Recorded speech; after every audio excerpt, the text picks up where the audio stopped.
रेनाडो मालेना के घर पहुंचा और देखा कि वह अकेली बैठी रो रही थी। उसने हिम्मत करके मालेना को चूमा और कहा कि वह बड़ा होकर उसका इंतजार करेगा। इसके बाद रेनाडो ने मालेना की रक्षा करने का निश्चय कर लिया। वह अपने ही तरीके से उन लोगों से बदला लेने लगा जो मालेना के बारे में बुरी बातें करते थे। वह एक चर्च गया, वहां एक शांत चेहरे वाली मूर्ति के सामने मोमबत्ती जलाकर सच्चे मन से प्रार्थना की कि भगवान मालेना की तब तक रक्षा करें जब तक वह बड़ा नहीं हो जाता। कुछ समय बाद लैटिन के अध्यापक को एक गुमनाम चिट्ठी मिली जिसमें लिखा था कि मालेना ने शहर के लगभग सभी पुरुषों के साथ संबंध बनाए हैं। अध्यापक ने यह पढ़ते ही कक्षा छोड़ दी और इस्तीफा दे दिया। रेनाडो ने उस लड़के से झगड़ा कर लिया जिसने मालेना के बारे में गंदे शब्द बोले थे।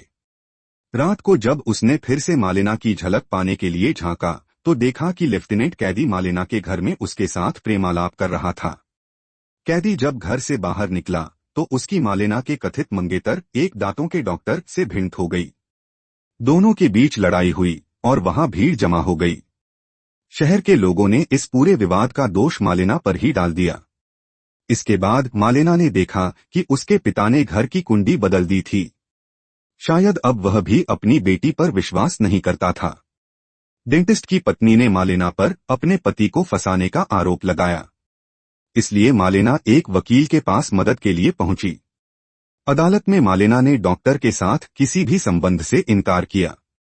शायद उसका उत्तर उसके दिल की सच्चाई से मेल नहीं खाता था, क्योंकि सुनने वालों को उसकी बातों पर विश्वास नहीं हुआ।